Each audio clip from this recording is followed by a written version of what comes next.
하나님 말씀 봅니다. 신약성경 누가복음 22장 누가복음 22장 39절부터 46절까지 기록된 말씀.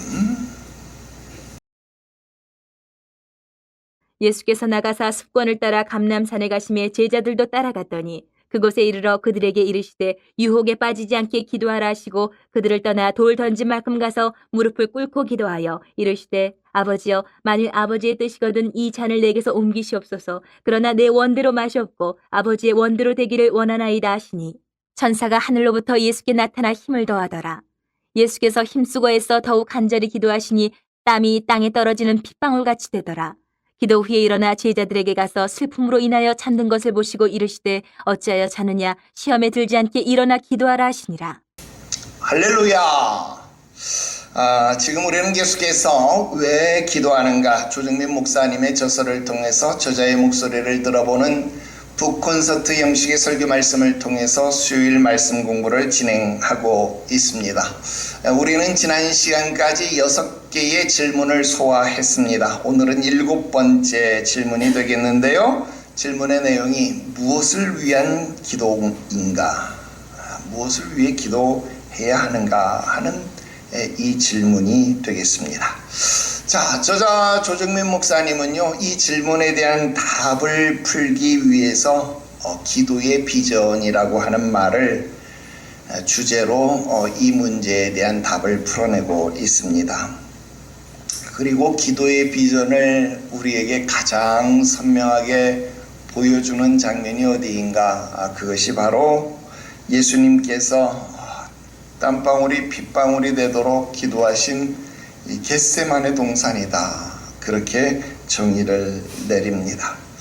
자, 예수님께서 무릎을 꿇고 기도하신 그 동산, 땀이 핏방울처럼 흘러내린 그 밤의 기도의 자리, 바로 그 자리가 기도의 비전이라 그렇게 우리들에게 규명한 이유는 무엇일까 하는 겁니다. 먼저 저자는요, 사람에게 비전이 없다라고 한다면 과연 고난이 있겠는가, 이런 질문을 던집니다.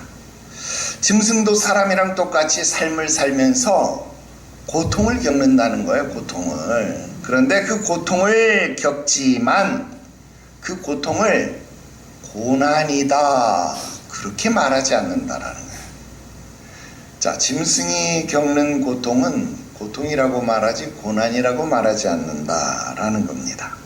짐승도 먹이, 사냥을 위해서, 또 새끼를 돌보기 위해서, 또 짝을 지키기 위해서 위험을 무릅쓰는 그런 본능적 사랑이 있고 본능적 보호가 있다라고 하는 겁니다. 그런데 이런 활동이 무슨 아주 엄청난 이상 또는 엄청난 사명의식, 이런 것을 가져서 내가 내 자식들을 지키지 않으면, 내 새끼들을 돌보지 않으면, 내가 이 먹이를 꼭 사냥하지 않으면 우리 멧돼지 계통에 큰 흑역사가 시작된다, 이런 의식을 가지고 멧돼지가 사냥을 하고 새끼를 돌보고, 여러분 그렇게 하느냐? 그거 아니더라 이 말이에요. 즉, 본능은 있지만 이상과 소명을 위해서 자기의 생명을 드리는 의지가 아니기 때문에 그것은 그냥 고통이다라는 거예요. 배고픔의 고통, 또 달려야 하는 고통, 사냥을 해야 하는 고통, 그런 고통에 지나지 않는다라는 겁니다. 그러나 우리 사람에게는요, 고통도 있지만 고난도 있다라는 거예요. 즉, 본능을 따라 행함으로써 사람도 고통이라는 것을 겪어요. 그런데 이 고통과는 비교가 안 되는 고난이라는 것을 겪는데, 그 고난은 누구만 갖게 되느냐? 비전을 갖는 사람만이 갖는다라는 거예요. 예를 들면 예전 우리나라 김대중 대통령이 감옥에 들어가서 수감 생활을 하면서 인동초라는 식물을 이야기하고 또 그 이야기를 사람들에게 풀어냈던 적이 있습니다. 겨울을 견디는 풀, 정말 그 겨울의 눈 속을 뚫고 올라오는 그 봄꽃, 그 고난을 이기는 그런 의지가 있어야 된다 하는 그런 이야기가 되겠죠. 즉 지금 자기가 당하고 있는 고난, 고통을 비전 때문이다, 소명 때문이다 라고 인식하는 사람만이 그것을 고난이라고 말할 수 있다 하는 겁니다. 그렇기 때문에 사람이 고난을 겪는다라고 하는 것은 비전을 가지고 있다라는 말이 된다라는 겁니다. 꿈을 품은 사람은요, 반드시 그 꿈 때문에 상처를 입는다라는 거예요. 꿈을 가졌기 때문에 잘 되고 막 형통한 길로 가는 게 아니라 꿈을 가졌기 때문에 사람은 그 꿈 때문에 반드시 상처를 받는다라는 겁니다. 사명을 받은 사람은 그 사명 때문에 시련의 강을 건너게 된다라는 겁니다. 하나님께서 높은 데로 부르시는 사람, 그것은 반드시 낮은 곳에서부터 짓누르고 있는 사단의 변함없는 그 전략을 통과해야만 하는 그 기간이 있는 것을 우리는 안다 하는 것입니다. 그래서 이런 인식을 갖고 있었던 저자가요, 왜 오늘 겟세마네 동산 이 기도의 자리가 비전의 자리인가, 왜 이 기도의 자리가 우리에게 그렇게 기도의 비전을 가르쳐 줄 수 있는 장소가 되는가, 이 겟세마네라는 이름의 뜻을 풀어냅니다. 여러분, 겟세마네라고 하는 이름은요, 히브리어가 아니고 아람어입니다. 아람어로 겟세마네라고 하는 말은 가트 샤마님 이런 말인데요, 가트 샤마님 이렇게 이야기할 때 이 샤마님이라고 하는 말은 쥐어짜다, 짓눌러서 진이기다 그런 말이고요. 가트라고 하는 말은 그런 틀, 그것을 말하는 거예요. 그래서 이 가트 샤마님 하면요, 그러니까 우리가 헬라어 음역으로 해서 겟세마네라고 말하는 이 가트 샤마님이라고 하는 말은 기름을 짜는 틀, 이런 뜻을 가지고 있다 하는 겁니다. 여러분, 올리브를 틀에 넣고 그것을 짓눌러야 우리는 참깨죠. 참깨를 넣고 그것을 팍 눌러서 깨가 깬 묵이 될 정도 되어져야 여러분 거기서 뭐가 나오는 거예요? 기름이 나온다라고 하는 겁니다. 마찬가지로 여러분 지금 이 겟세마네 동산은요, 인간의 영혼을 눌러 짜는 자리였다라는 겁니다. 오죽 그것이 심했으면 땀방울이 핏방울이 되어지는 그런 고통, 그런 고난의 자리가 되었겠느냐라고 하는 겁니다. 그래서 예수님께서 그 동산에서 드린 기도, 그 기도를 우리가 살펴보면 정말로 기도의 비전이 무엇인지, 또 우리가 무엇을 위해 기도해야만 하는지를 분명하게 알 수 있다라는 메시지를 전달합니다. 첫 번째 말씀드립니다. 이런 비전은 위에서부터 공급되어지는 것이다 라는 것입니다.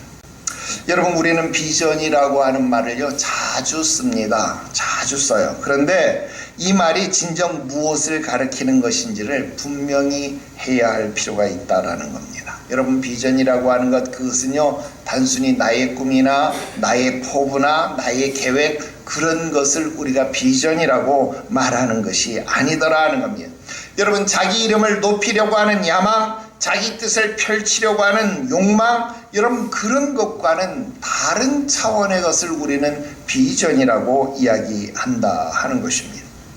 여러분, 한국 기독교 초기 선교사들이 이 땅에 들어와서 복음을 전한 혁혁한 공로들이 있었지요. 그런데 그런 공로들과 함께 그들에게서 발견되는 작은 흠결들이 있었는데, 그런 작은 흠결들을 인하여서 그들은 하나님 앞에 회개했더라 하는 겁니다. 그리고 그런 회개의 기도문들이 교회사에 그대로 전달되어지고 오늘날까지 우리들에게 나오게 되는데요. 그 내용들을 살펴보니까 한 미국인 선교사는요, 금강산 관광을 위해서, 그 당시는 나뉘어지기 전이니까요, 금강산 관광을 위해서 가마를 타고 갔던 것. 그러니까 사람들이 가마를 이렇게 지고 가잖아요. 가마를 지고 자기는 그 가마에 타서 금강산을 유람했던 그것을 회개했더라는, 가슴을 치면서 회개했더라는 겁니다. 또 다른 선교사는 자기는 입으로 이 조선을 사랑한다고, 이 민족을 사랑한다고 하면서 속으로는 이 민족이 가지고 있었던 풍습을 때론 경멸했었다라고 하는 것을 돌이켜 회개했다라는 것입니다. 왜 회개했을까? 단순히 가마를 탈 수 있잖아요. 단순히 나와 문화 차이가 있으니까 그 문화를 낮은 문화로, 미개한 문화로 인식할 수 있잖아요. 충분히 그러한 일들이 일어날 수 있는 것 우리는 보잖아요. 그런데 그런 것들을 회개했더라. 왜 회개했는가? 그들의 고백에서 나타나는 것, 바로 이것은 내가 이 머나먼 땅, 고요한 아침의 나라까지 내가 파송되어지고 이 땅에 들어온 선교의 비전이 아니었음을 뒤늦게 깨달았다라는 것입니다. 그렇습니다. 그것은 자기의 편의 또는 자기의 욕망을 비전이라는 이름으로 위장한 것에 지나지 않는다라는 겁니다. 여러분, 진정한 비전이라고 하는 것은 위로부터 오는 것이다라는 겁니다. 사람을 살리는 것, 회복시키는 것, 돌아오도록 돕고 세워지도록 섬기는 것, 여러분, 그러한 것이 진짜 비전이 되어진다라는 것. 여러분, 이것이 성경이 우리들에게 말하는 참된 비전이 된다라는 겁니다. 그리고 이 비전을 품은 곳이 어디입니까? 바로 교회라고 하는 공동체다라는 겁니다. 그래서 여러분, 오늘날 교회가 가지고 있는 이상, 교회가 가지고 있는 꿈은요, 초대교회에서부터 오늘에 이르기까지 딱 한 가지로 규정되어져 있습니다. 천하 만민에게 복음을 전파하는 것, 땅끝까지 이르러 복음의 증인이 되어지는 것. 여러분, 이것 이외에 다른 것이 그 교회의 비전이 되어지면 여러분, 그것은 회개의 거리가 되어야 된다라는 겁니다. 물론 단기간의 목표로 성전 건축을 목표로 할 수도 있고 배가 성장 운동 여러분 이런 것들은 목표로 할 수도 있고 여러분 자잘한 목표들을 가질 수 있겠지요. 그러나 그러한 목표와 우리 교회가 가져야 될 진짜 비전은 다른 것이다 라는 겁니다. 여러분, 개혁신학은 여기서 중요한 한 가지를 더 강조합니다. 여러분, 이런 비전을 인간이 스스로 품거나 발견해내거나 만들어낼 수 있느냐? 아니요. 그 비전은 하나님께서 우리에게 주권적으로 주시는 것이다 라고 말씀합니다. 우리가 배웠던 소요리 문답 1번, 대요리 문답 1번의 제목이 문제가 무엇입니까? 인간의 제일 되는 목적이 무엇이냐? 그리고 그 답은 하나님을 즐거워하고 하나님을 영화롭게 하는 것이다. 그렇게 가르쳤습니다.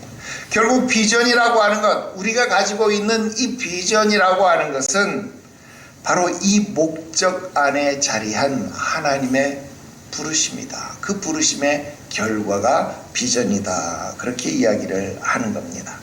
그러므로 우리가 비전을 말할 때 이 비전이 나에게서부터 온 것인가 아니면 위로부터 공급된 것인가 하나님으로부터 온 것인가는 우리가 충분히 구별해야 한다는 겁니다. 내 생명을 꽃피우는 비전인지 아니면 내 생명이 사라지고 또 다른 생명을 열매 맺는 비전인지를 정말 구분해낼 수 있다라고 한다면 정말로 그 비전을 품은 대로 그 비전의 숭고한 뜻을 이루어내는 일이 되는 것 여러분 믿으시기를 바랍니다. 두 번째 말씀드릴게요. 그런데 이런 비전이 있으면 모든 게 해결되느냐? 그렇지 않더라는 겁니다. 왜? 비전에는 반드시 유혹이 따라오기 때문에 그렇더라 하는 겁니다.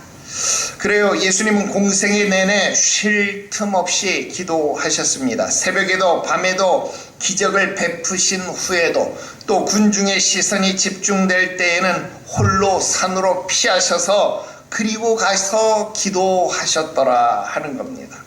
여러분, 왜 이렇게 예수님은 기도에 속된 말로 목숨을 거셨을까요?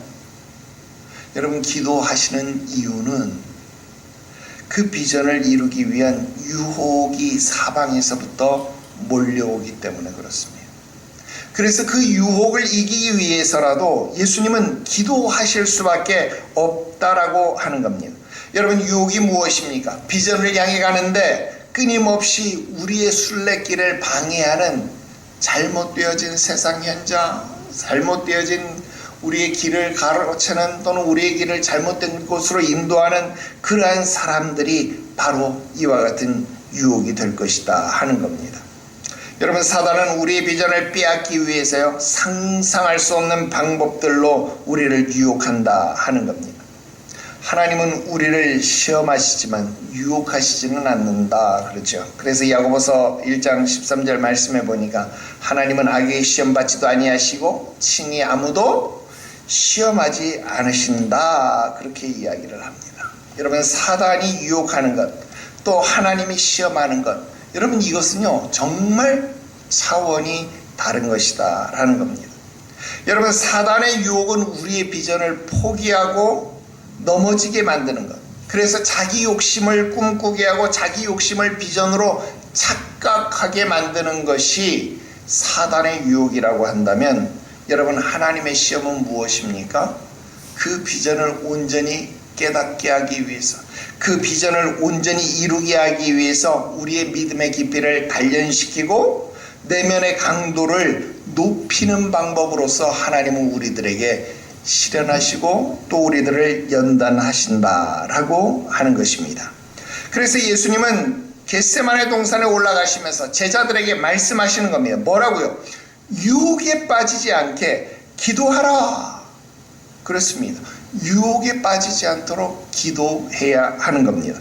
여러분, 비전을 추구하면 반드시 유혹이 따라온다라고 하는 사실을 경고하고 있는 말씀이다. 우리는 그렇게 해석해 볼 수 있겠습니다. 예수님은 그 밤 죽음 앞에서도 이 비전의 길을 걸어가기 위해서 기도의 자리를 선택하셨습니다. 왜? 깨어 기도하지 않으면 너무나도 쉽게 넘어질 수 있기 때문에 그렇습니다. 특히 자기의 뜻을 구하는 기도를 하는 사람은요, 이런 유혹이 다가올 때 견딜 수가 없다라는 겁니다. 그냥 그 유혹에 자기도 모르게 넘어가게 된다라는 겁니다. 그러나 하나님의 비전을 품은 사람은요, 어떤 시련이나 어떤 고난이 닥쳐온다고 할지라도 기도로서 그것을 꺾어낼 수 있다라고 하는 겁니다. 그런데 기도의 자리를 벗어나면, 그 기도의 자리를 이탈하면 바로 자기의 뜻대로 또 자기의 본성대로 살아가게 되어 있더라 하는 겁니다. 그렇기 때문에 매일 아침 십자가 앞에 무릎을 꿇고 자기의 본성을 꺾어내는 기도가 필요하다라는 겁니다. 여러분, 우리가 배웠던 기독교 강요에서 칼빈은 3권에서 이렇게 이야기합니다. 기도는 내 뜻을 하나님께 관철시키는 행위가 아니라 하나님의 뜻에 나를 맞추는 행위이다 그랬어요. 그렇습니다. 여러분, 기도가 무엇입니까? 내가 원하는 것, 하나님 이렇게 해주세요, 저렇게 해주세요, 하나님께 강요하는 것이 아니라 하나님이 원하시는 것을 내가 원하게 되도록 하는 것. 여러분, 바로 그 과정이다라는 겁니다. 바로 겟세마네의 기도가 그런 기도였다라는 겁니다. 내 원대로 마옵시고 아버지의 원대로 되기를 원합니다 그랬습니다. 여러분, 예수님은 자기의 뜻을 버리신 것이 아니에요. 내 뜻은 이것입니다. 그러나 내 뜻대로 말고 아버지의 뜻대로 되기를 원합니다. 즉, 내 뜻이 아버지의 뜻과 일치되어지기를, 같은 방향으로 나아가기를 예수님은 소망했다라는 겁니다. 그것을 기도했다라는 겁니다. 그러므로 기도를 하면 어떤 일이 벌어져요? 나를 하나님 뜻에 복종시키는, 나를 꺾어서 하나님 뜻에 복종시키는 훈련이 저절로 되어진다라는 겁니다. 그래서 대의문답 185번 문제에 기도할 때 요구되는 자세가 무엇을 말했습니까? 겸손한 마음이다 그랬습니다. 우리의 죄악의 무가치함을 깨닫는 순간, 여러분 어때요? 우리는 하나님 앞에 겸손해질 수밖에 없다라는 겁니다. 우리의 죄악과 나의 무가치함을 깨닫는 순간 내가 하나님 앞에 나는 아무것도 아니구나, 하나님 앞에 겸손해질 수밖에 없다라는 겁니다. 그리고 하나님의 그 자비하심에 의지하는 그 겸손이 있어야만 진정으로 내 기도가 하나님의 뜻과 하나가 되어질 수 있고 그분의 뜻에 복종해질 수 있다, 순종해질 수 있다라고 하는 것을 우리들에게 가르쳐 주었다라는 겁니다. 그리고 겟세마네 기도가 바로 이것을 우리들에게 보여주었다라는 겁니다. 그래서 오늘 저와 여러분들의 기도가 무엇을 위한 기도인가 라고 이야기할 때 나의 욕망을 위한 기도, 내 이름이 높아지는 기도, 나의 소원을 위한 기도가 아니라 나의 원이 하나님의 뜻 앞에 꺾어지는 기도, 나의 원이 하나님의 뜻으로 하나가 되어지는 기도, 나의 뜻이 하나님 앞에 무릎을 꿇게 되어지는 기도가 되어져야 하는 것, 오늘 여러분들이 깨닫게 되시기를 주 예수의 이름으로 축원합니다. 그러므로 기도는요, 나의 뜻이 관철되는 방향으로 흐르는 것이 아니라 하나님의 뜻이 이루어지는 방향을 향해서 쭉 나아가야 됩니다. 그런데 처음부터 이게 잘 되나요? 안 됩니다. 그래서 처음에는 자기의 뜻을 따라서 기도하는 사람들이 있습니다. 그것을 정죄하고 그거 안 되니까 그거 버려라 그렇게 말하는 것 아닙니다. 그러나 그렇게라도 꾸준히 기도하다 보면 어느 날 그러한 기도에 하나님의 나라가 잉태되는 기도, 그리고 영원한 생명을 출산하는 기도로 그 기도가 바뀌어진다는 것. 왜 바뀌어져요? 성령께서 우리를 위하여 말할 수 없는 탄식으로 친히 중보하시기 때문에. 그래서 우리의 기도가 바뀌어질 때 그 기도가 습관이 되어지면 어떻게 됩니까? 무서운 능력을 발휘한다라는 겁니다. 여러분, 오늘 예수님께서도 어떻게 하셨어요? 습관을 쫓아 그랬습니다. 그렇습니다. 기도는요, 습관을 쫓아야 하는 겁니다. 여러분, 우리가 처음 기도의 습관이 되어지지 않았을 때 통성기도 여러분 1분, 2분, 3분 얼마나 힘들었나요? 여러분, 기도가 습관이 되어지지 않으면 이건 정말 힘든 겁니다. 근데 기도가 습관이 되어지면 여러분 5분도 10분도 문제가 되어지는 것이 아니더라 하는 겁니다. 오늘 여러분들의 기도가 꾸준히 훈련되어지기를 주 예수의 이름으로 축원합니다.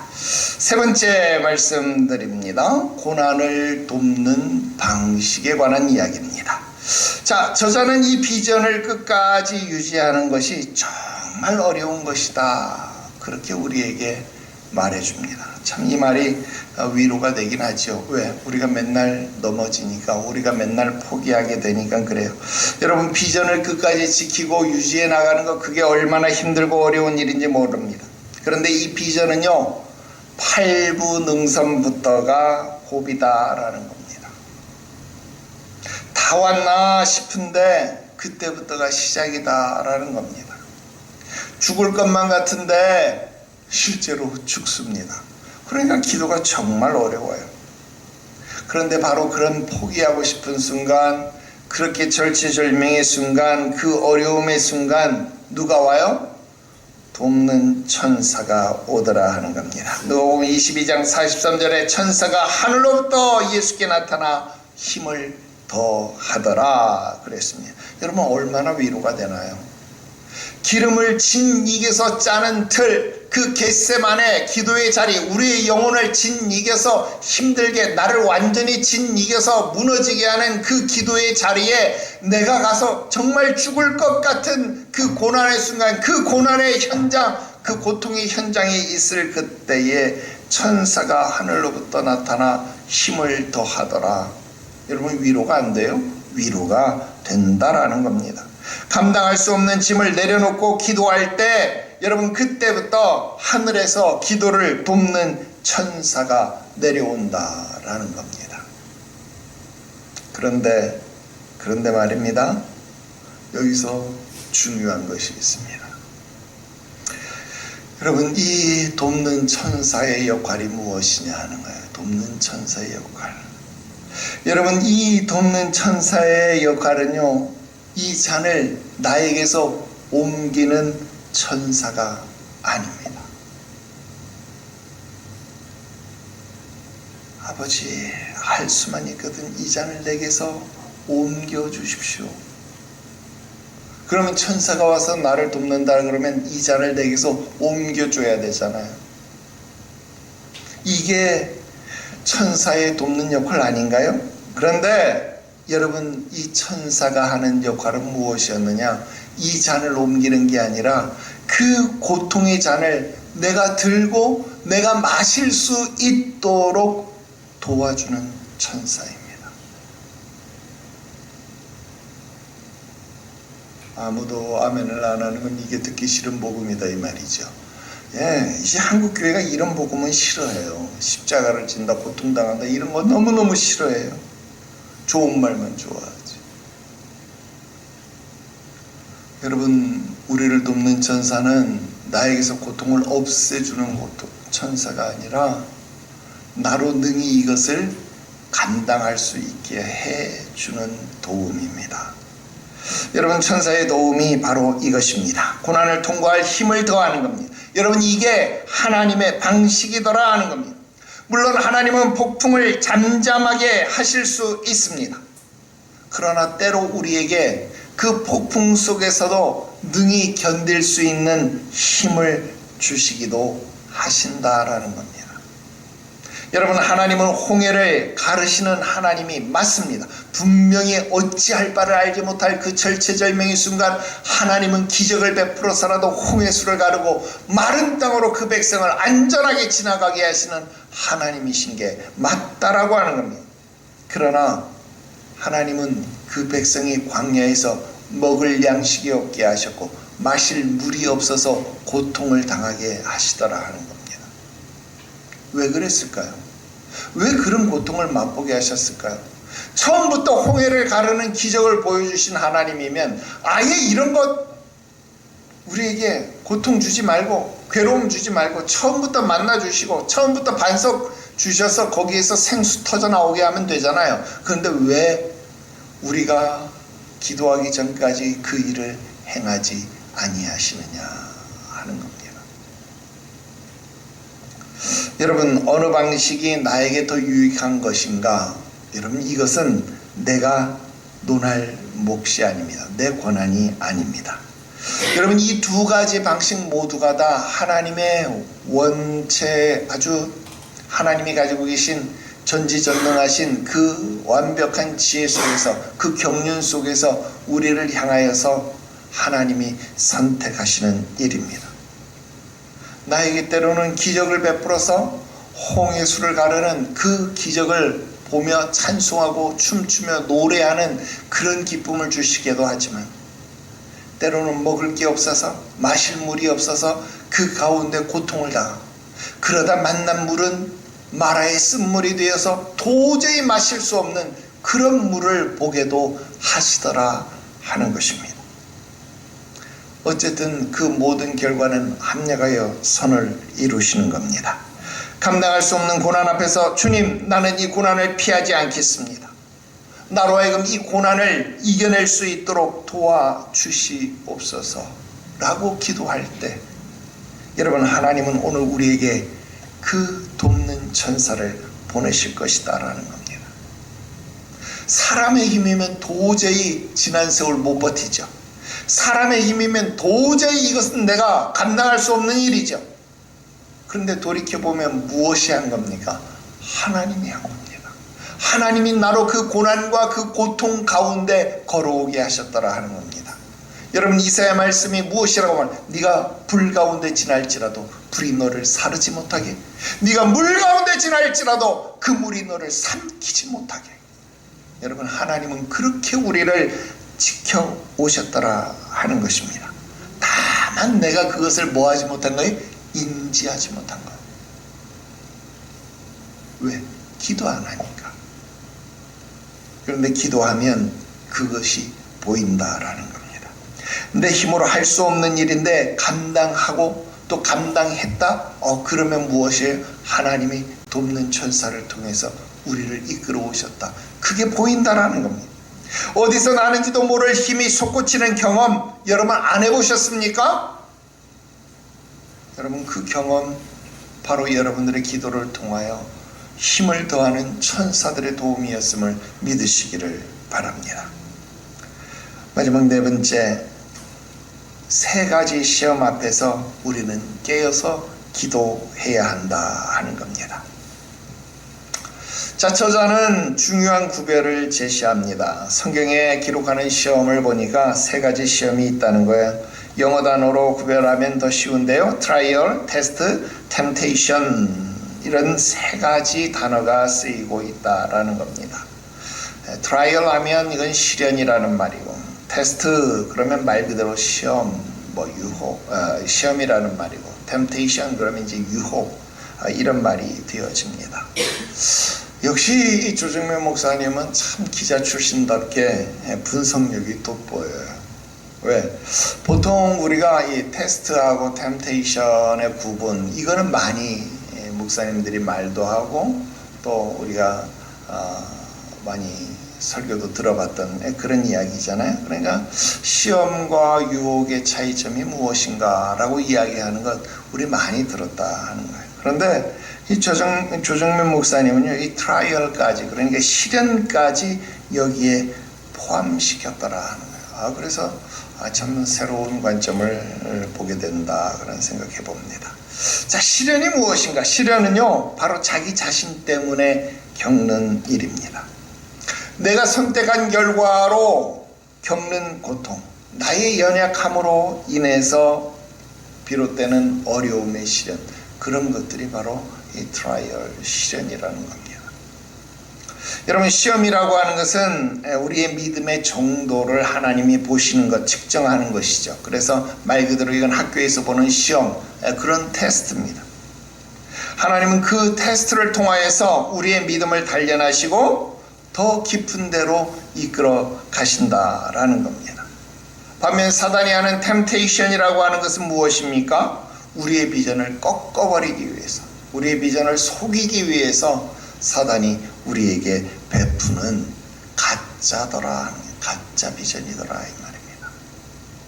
그래서 우리가 비전을 말할 때, 비전을 위해서 기도할 때, 또 비전을 가슴에 품을 때 이 세 가지를 다 만난다라는 겁니다. 시련도 겪고 하나님의 테스트도 만나고 사단이 주는 유혹도 만난다라는 겁니다. 내가 비전의 사람으로 살기로 작정하고 결단하면 그때 무엇이 생기는 거예요? 트라이얼이 생기는, 시련이 생긴다는 거예요. 여러분, 세상 사람처럼 노세 젊어서 노세 이렇게 살면요, 술에 술 탄 듯 물에 물 탄 듯 그렇게 살면 어려움이 생기지 않아요. 아무런 문제가 없는 거예요. 그런데 내가 세상과 반대되는 길을 가겠다, 하나님을 향하여 가겠다라고 결단하는 순간 시련이 찾아온다라는 겁니다. 그러니까 기도해야 합니다. 이 기도만이 이 결단을 지키게 하고 이 시련을 능히 이겨낼 수 있는 힘을 준다라고 하는 겁니다. 뿐만 아니라 하나님이 우리에게 테스트를 할 때에도 여러분 기도로 준비되어져 있어야 한다 하는 겁니다. 여러분, 기도는 하나님이 우리들에게 믿음의 시험을 베푸시는 일들을 능히 통과하게 만들더라 하는 겁니다. 이 일은 하나님께서 미리 아시고 행하시는 일입니다. 그러므로 이 일의 조건만, 충분 조건만 우리가 딱 갖추면 그 일은 딱 지나가는 것입니다. 여러분, 그것을 발견해낼 수 있는 지혜가 어디서 오는 거예요? 기도에서 오는 겁니다. 여러분, 학교에서 시험은 어떻게 하냐? 공부해야 통과할 수 있는 겁니다. 여러분, 우리들에게 다가오는 믿음은 어떻게 해? 기도로 준비되어져야 그 테스트에 통과할 수 있다. 여러분, 이게 저자의 관찰입니다. 그 다음 세 번째, 유혹을 물리치는 분별, 이거 어떻게 해야 됩니까? 기도해야만 가능하다라는 겁니다. 왜냐하면 기도하지 아니하면, 말씀이 들려오지 않고 말씀이 들려오지 않으면 사단의 유혹을 물리칠 수 없기 때문이다 그랬습니다. 여러분, 깨어있지 않으면 시련인지 시험인지 유혹인지 그것도 구분이 안 된다라는 겁니다. 그래서 깨어있어야 합니다. 여러분, 깨어있지 못한 사람의 특징은 무엇입니까? 처음부터 끝까지 불평입니다. 광야 1세대는 바로 이 불평이 있었습니다. 왜? 기도하지 않았기 때문에 그들은 항상 불평할 수밖에 없었습니다. 하나님이 주시는 시험도 불평했고, 이 홍해길을 따라서 출애굽한 자신들의 결단도 시련도 불평했고, 사단이 주는 유혹, 여러분, 바알보올의 사건, 여러분, 이런 일들로 인해서도 그들은 불평했다. 모든 일에 불평밖에 나설 수밖에 없었습니다. 그래서 깨어 기도해야 합니다. 예수님의 제자들은 겟세마네 동산에서 3번씩이나 잠에 빠졌습니다. 예수님 피땀 흘리며 기도하시는 동안 제자들은 슬픔으로 인하여서 잠이 들었다고 했습니다. 여러분 3년 동안 따라다니면서 도대체 무엇을 배웠을까요? 여러분 겟세마네 동산에서 졸지 않고 여러분 바로 서서 얼마나 좋았을까 우리는 그렇게 생각하는데 그들은 한순간에 거기서 넘어지고 말더라 하는 겁니다. 그런데 저자가 또 그래요. 너무 그렇게 비난하지 말자. 왜? 그들의 잠든 것은 나태함 때문만이 아니더라는 거예요. 오늘 말씀 보니까 그들이 45절에 슬픔으로 인하여 잠에 빠졌다 그랬어요. 슬픔으로 인하여. 여러분 너무 슬픔에 지쳐서 너무 두려움에 짓눌려서 몸이 버티지 못한 예수님 마음은 원이로도 육신이 약하구나 그랬습니다. 여러분 그들의 비전에 아직 십자가가 없었기 때문입니다. 비전에 십자가가 있으면 그들이 깨어서 기도했을 텐데 그들의 비전에는 아직 십자가가 없어요. 예수님으로 인한 메시아 왕국 그 꿈, 그 비전만 있었기 때문에 그들은 지금 예수님이 죽기를 각오하고 땀방울이 핏방울이 되도록 내가 오늘 팔릴 것이다. 인자가 오늘 너희들 사람들 손에 팔릴 것이다. 여러분 이 말씀을 최후 만찬에서 하시고 기도하러 가시냐 여러분 어때요? 제자들은 슬픔에 못 이겨 잠에 빠지더라 이 말입니다. 자 그러면 누가 깨어서 기도할 수 있습니까? 결국 비전이 있는 사람, 그 비전 안에 십자가가 들어있는 사람이 깨어 기도할 수 있습니다. 비전이 클수록 더 깨어 있어야 합니다. 왜? 비전이 크면 유혹도 크기 때문에. 여러분 우리 교회는 태생부터 제자 삼는 교회였기 때문에 태생부터 기도 안 하면 교회가요 유지될 수 없는 교회였어요. 그걸 너무 늦게 깨닫는 거예요. 목사님 우리 항상 기도했는데요. 항상 기도했으면 기도를 배웁시다도 여러분들에게 설교를 안 했을 것이고 지금 왜 기도하는가도 우리 공부를 안 했겠죠. 오늘 보면 39절 이렇게 말합니다. 예수께서 나가서 습관을 따라 감람산에 가시매.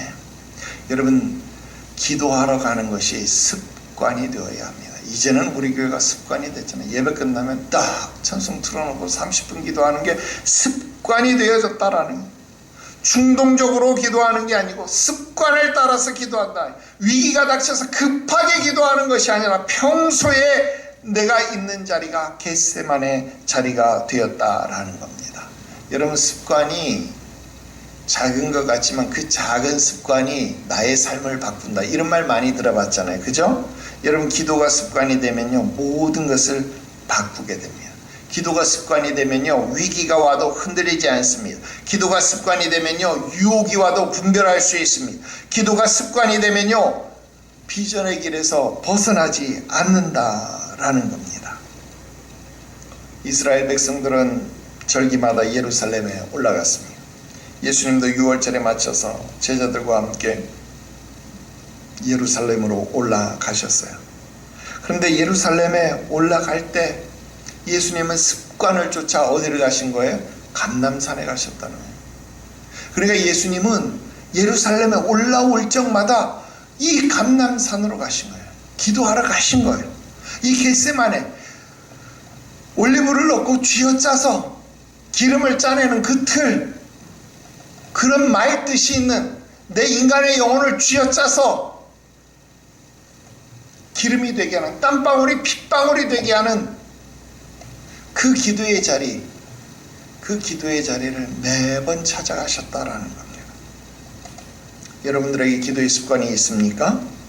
아침마다, 저녁마다, 아니면 매일매일 예배의 자리에서, 잠자리에서 여러분 기도의 습관이 있습니까? 여러분 기도의 사람이 되십시오. 그것도 습관적으로 기도하는 사람이 되시기를 바랍니다. 예수님의 모든 사역 밑바닥에는요 기도가 이렇게 습관처럼 흐르고 있었습니다. 우리 교회 밑바닥에 여러분들의 기도가 쌓여야 합니다. 여러분 가정에 여러분들의 기도가 습관처럼 쌓여 있어야 합니다. 여러분들의 자녀에게 기도가 습관처럼 쌓여야 합니다. 나는 참 이게 무서워요. 나는 아버지 어머니의 기도를 받고 살았는데 그 기도로 지금까지 살고 있는데 이 느낌이 있거든요. 지금까지도. 근데 나는 과연 내 자녀들을 위해서 그렇게 기도하고 있는가? 라고 물었을 때 정말 부끄럽더라. 내가 여러분들에게 간증 많이 했기 때문에 여러분들은 이미 다 알 겁니다. 잠자고 있으면 무언가 찬 기운이 내 머리를 만지는 그 추억. 어릴 때 그게 너무 싫어서 이랬는데 늙어서 보니까 그게 너무나도 소중한 추억이더라. 어머니가 내 머리에 손을 얹고 기도해 주시는 게 그렇게 소중한 추억인 것을 늙어서야 나는 깨닫더라 하는 거예요. 여러분, 그렇게 기도하는 어머니가 되셔야 합니다. 여러분, 교회 오면 여러분들의 앉은 자리 바로 그런 기도의 자리가 되어져야 합니다. 교회 문을 열고 닫을 때마다 주여 이 문에 복을 주옵소서. 이 문으로 들어오고 나가는 자마다 주의 은혜를 체험하게 하옵소서. 기도해야 될 것 아닙니까? 이제 말씀을 맺겠습니다. 오늘 우리는 기도의 비전에 대해서 생각했습니다. 비전은 위로부터 옵니다. 그런데 그 위로부터 오는 비전에는 반드시 유혹이라는 것이 따라 붙습니다.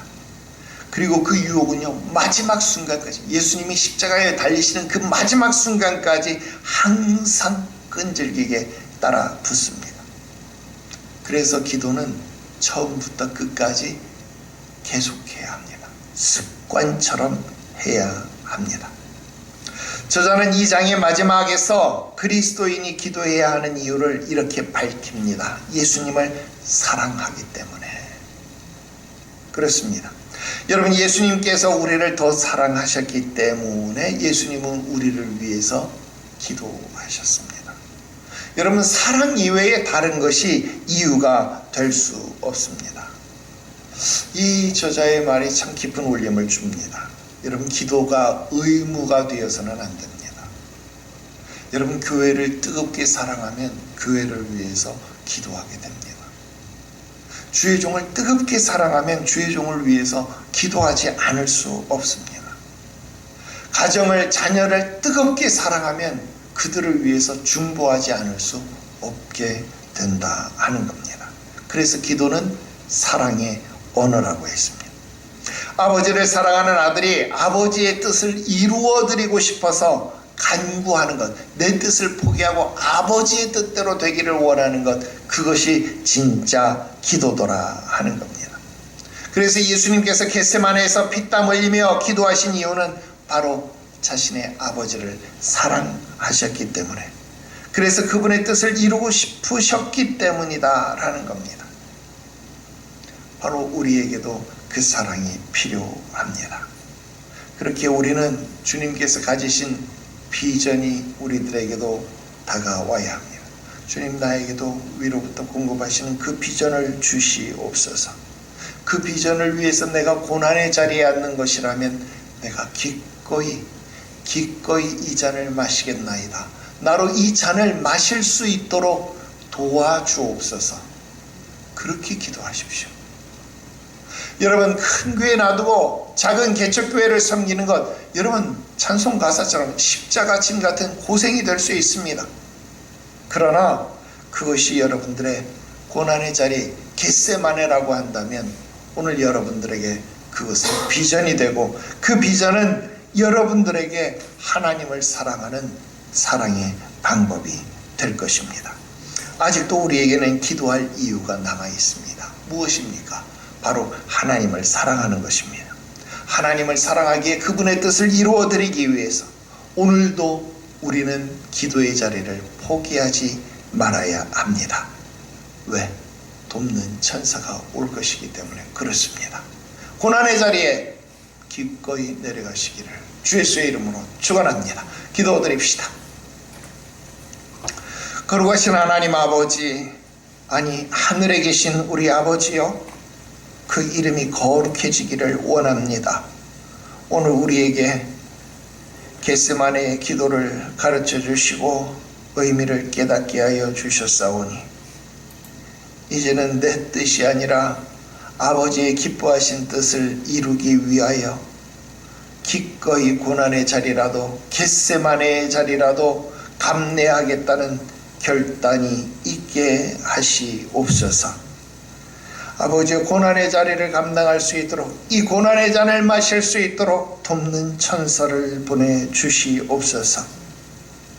오늘 우리 교회의 비전, 우리 가정의 비전, 우리 자녀들의 비전 가슴에 품었사오니 이 비전 때문에 고난 당할 때 슬퍼하지 아니하고 오히려 기뻐할 수 있게 하여 주시옵시고, 하나님께 찬송하는 우리의 삶이 되게 하여 주시옵소서.